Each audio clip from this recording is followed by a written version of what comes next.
do my whole strategy. I've got a really in-depth questionnaire, it's not a questionnaire that you hear a lot of branders give, like, what's your favorite color? What fonts do you like? Stuff like that. It really, really dives in. First question is about the why, but the mission, once I know a whole range of things about their service, their industry, their competitors, their audience, client psychographic, like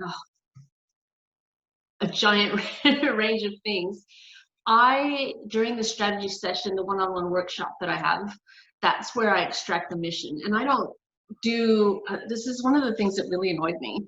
Like when I've had business coaches and stuff or learn these things, like, what's your mission statement? And then they give you a piece of paper with like 6, 7 lines on it. And they're like, write your mission statement. Say what? Like, how do you even know what that is? People don't know what it is. They don't know how to figure it out. That's our job as an expert. We figure that out. So I ask the right questions and pretty much put it together in this formula that I have that pretty much writes the mission statement itself. Like, after I pull all this information, it's your mission is who you're helping, how you do that, and what they get from it, basically, in like a nice, pretty little paragraph, basically. A couple of sentences that sums it up. And it's hard to get that until you know, again, all the other stuff. And your vision statement? The vision is what your business, what you want for the future, the impact you want to make in the future. And that's kind of like the end trajectory that your business can follow. So if you have a big company or employees or a team, it's something that should be everywhere and they should all know it, because every decision they make, everything they put out, everything they offer should have that vision in mind, because you find so many businesses that have no idea which idea to do, which way to go, which to follow, and they're just throwing stuff out here and there. But if you have your vision and you know exactly where you want to go, you're aligned. You just put it through that filter. You put it through the filter. Is this going to get me here? No, not really. We'll do that later. What's going to get me going here to my vision, the vision of the company and what impact I want to make? So it's a really good way of filtering out and making decisions throughout your business. Really fast too. Yeah. Which is really important in business as well, because there are people who do tend to do other things too, instead of following exactly what their vision is and making sure that everything they do is aligned with that as well. Okay, so is there anything else in regards to, I know that we talked about pricing, we talked about know what your assets are. Yes, make sure you eat. I'm on the prawns. Oh my God, that looks so good, Michael. It really looks amazing. It does look amazing. So does yours, Steph. Looks delicious. Oh, we're all having a good night. Okay, so what other principle of branding do we need to make sure to look at? I think one, not necessarily a principle, but a way to remember as we're looking at this is that we're talking about brand identity, but what a brand actually is what other people think of you. And like, that's actually what your brand is ultimately, that you're signaling your identity, who you want to be, like the language and that identity. And that's why you need to be consistent about it. You need to know what it is. But ultimately it's actually, it's your customers, your clients, your audience, even your haters. Like it's their experience of you that shapes what their brand is. It's, it's the message that they tell someone else in that experience. And so I think it's also important to not just focus on your logo and the colors and, the physical things. Your brand is in everything. It's the way that, your team answer the phone for a question. It's the way that you respond to people. It's, it's in every single part of your product and the product experience, in the, how trustworthy your product actually is. Are people going to, become repeat customers? That is your brand. And, the logo and the colors are very important. That, they create that consistency. They can create something that people can recognize. It shows that expression of personality, and all of that is absolutely vital. And, I obsess over which typeface is going to be right for a company or for a message that's going. But ultimately, you know, your brand could take away all of those elements and it still needs to be recognizable and it still needs to be like positive. And that comes down to the way that it is expressed. And that comes down to your team not just knowing it, but living it and understanding those values going into everything that you're doing. And kind of, you know, you can't just rebrand something and make it pretty and send it off to marketing and that's it. It's actually, no, this is a very, very holistic concept, is the brand identity of the company, of the business and what you're doing. And people do forget, they forget that the branding is the voice and it's everything that you do. And it encompasses all of that together. The one thing I was struggling with in the beginning too was, and I'm sure there are other people out there who may think the same or who have thought the same, is whether you brand yourself or whether you brand your business. So I know personal branding is a huge, big thing at the moment. The only thing with branding yourself and not your business, I find, is if one day you want to sell your business, you can't sell it if it's just you. But if you've got a branding business as well, encompassing that, then it's a lot easier to do. Yep. Yeah. Again, it depends on your vision. Everyone's What's your goal? Yeah, that's very true too. I think some people just want, like I just wanted to be able to, with mine, have the option later on to do what I wanted to do with it, whether I wanted to keep it or whether I was happy to sell it to the right person, which I don't think I want to, but it's for me it's a legacy. But it still gives me options later on as well. Now you're saying as well, put an image of yourself, not your logo. When? Where? Is that no, just in general. Sorry? I was asking who you were saying that to. Oh, both of you. Just in regards to people want to get to know people. Instead of having just a big picture there, they actually want to get to know who's behind the picture, who's behind the business.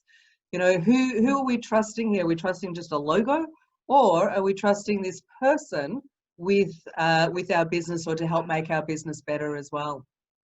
Exactly. I mean, people connect with businesses, and you think even like the biggest brands in the world that, you know, that obviously don't have a single person as like their face of the company, although often they do have a charismatic leader who like people would recognize.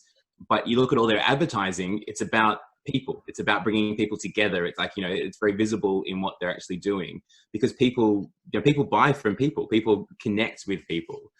And I don't think that it's a very good idea to start a business that doesn't actually have that personal element and that connection to you, because it's not going to be compelling enough to do that. And to your point about whether it's, you know, you brand the person or you brand the company, I think there's a duality about it, that, you know, you can't have one without the other. That even if now you think, you know, it's just you might be starting a business as like a solopreneur or a coach perhaps, and you're building that business, but you got to ask, where are you going to go? Are you actually building this identity in a way that means that you can bring other people into the team eventually? Like, what is that end point? Like, where do you see yourself going? And if you leave the company that you're in, or you've started, or, you know, what it is, are you actually building that identity that's going to go with you, that connection, that professional identity, and the rapport that you're building with people as well? Because, you know, you might move on to other ideas and other ventures, but you're still very much, you know, that professional identity stays with you. And that's my favorite part of business, is building great relationships with people. That is what I absolutely love to do in business. So yeah, it's really important. I think now, years and years ago, it may have been about, you know, this is the brand, but more and more it's becoming about, and is about, the connection of people and the relationships people are making and the help that people are giving is what it's all about. Let's have a chat about your branding voice. Why is it important to have a branding voice? I think, again, it comes down to the whole getting to relate to someone, connecting with them, consistency, the consistency one is a big thing. And also too, I'm real big on is so many people, we're moving out of that now that everybody's online and wants to connect more and trying to be way more authentic. A lot of times before, people had this like professional persona for their brand. And when people start moving into more of a personal brand or being the face of their company, it's really hard work to be something you're not and to have a fake persona and a fake brand voice. It's a lot of hard work because every time you write something or put something out or do marketing, you have to adhere to that.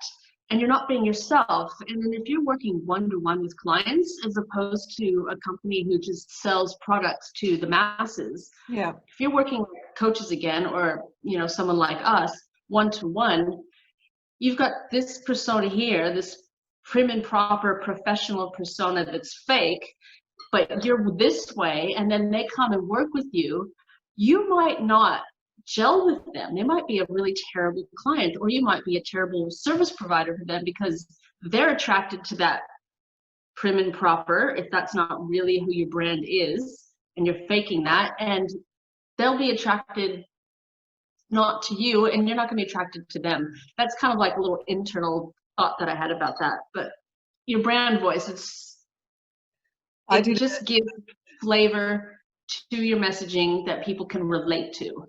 And it's about connection and emotion. I did a video in someone's group, this is ages ago, and I sat there and I practiced it and practiced it and practiced it, and then I did the video, and I watched other people's videos, and everyone else was like just going onto a live and doing a video, and mine looked so like professional and worked out that I actually deleted it because it didn't feel real. And I redid it, just doing it just normally, because it just felt like a so script. flat. Sorry? A script. It's like a script. People can connect with it. That's what And it felt like. And it's also the consistency, 360-degree picture of a brand. It's part of the identity, personality, identity, the way you look, what you wear, your face, your thoughts, your soul, your voice. It's all part of it. You need every single piece to that puzzle to fit. Otherwise, you're going to have a puzzle that doesn't make any sense. True. And the human brain does not like confusion. It doesn't like things that don't fit right.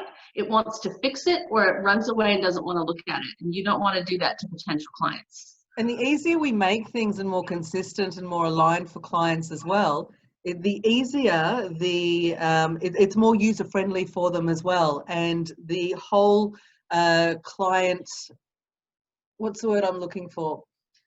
The client travel, the client with you. Journey. Thank you. Journey. Welcome to Thursday night. The client journey.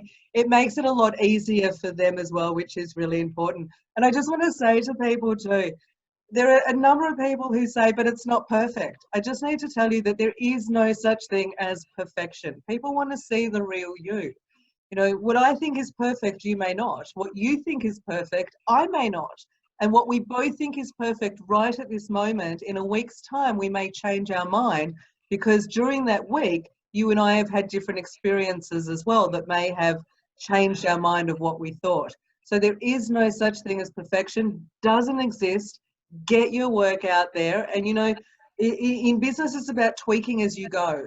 We call it, we have an A-B that we have a look at. We send something out, we may tweak it and send A-B testing, send another one out. And it's all about trial and error, which is really important, because if we wait to be perfect, and I used to be a perfectionist, I'm a recovering perfectionist. Everybody is. If you wait We to be all are. perfect, it'll never happen. And, you know, it's really important now that we do get our stuff out and we do start doing the things that we want to do, and we get the branding right. However, we also realize that there is no such thing as being perfect, because we keep changing it and we rebrand and we change things, which is good. It's an evolution, and you've got to hold that consistency. Yep. and like being really intentional about being consistent in one hand, but then also allowing your brand to evolve over time. It's like, you know, like a website, for example. You shouldn't just build a website and that's what it is for the next 2 years, and then you invest a whole lot more money in a new website. You need to build the foundation of it properly so that it can, you can add content and it can grow and evolve and change and grow with what you're doing and the different applications of what you need it to be working for you. And a brand is the same. Coca-Cola, as an example, is a brand where the logo fundamentally hasn't changed in like the entire span of, but every year they're refreshing the design of their cans or the way they're doing their bottles. So it's, there is that evolution that goes, but they're still maintaining that core consistency at the same time as that evolution as well. And you have to be intentional to answer your question as to why you need to think about your brand voice, is that you communicate through everything. Like, you're communicating a message no matter what. So you need to be intentional about it. And particularly if you're in a situation where there's more than one person, you need to make it sound the same. You need to know the way that you speak, whether you're formal or informal, whether you're professional, whether you're technical, confident, charismatic, energetic, whether you need to actually convey a sense of authority. If it's something that you're doing, like a fire safety company needs to be able to, give a really serious message. You need to fine tune it exactly to what your message is and that purpose, and be very intentional and conscious of that as you go along. Yeah, and then you just need to also be careful if you're going to get a VA to do your social media as well, to ensure that they're using your brand voice, which is really important. I was just going to say that it's also, a lot of businesses say, well, I don't need to know that. That's just extra stuff later when I'm really big. Or they just feel no sense of needing it, like it's a requirement. But I'll say this right now, that if you know your brand voice, your messaging, and you have your branding right, you will save so much money. Like, I don't know if it's hundreds, it could be thousands, it could be tens of thousands. It depends on how much you spend on marketing, how much you pay an ad manager, how much you fork over to pay for ads. If your brand voice is correct, the amount of revisions and testing and tweaking will be a lot less. You will not be throwing money away on testing. Same with the website. It will be done, and copywriters, web designers, marketers, they love branders, because when people come to us first and then we give them what we've done, they're like, I know exactly what to write. You are saving so much money that I don't have to revise this 10,000 times to make it sound like you. And that's one of the reasons I brought you guys together tonight, is because branding is not always easy for people, and we'll talk storytelling and funnels as well. And so I want to try to make it as easy for business owners as possible to do what they do best. And, if we can actually help them with their branding, with their storytelling, with their funnels, and, let them do what they do best, that's when people shine. That's when people can grow, which is really exciting.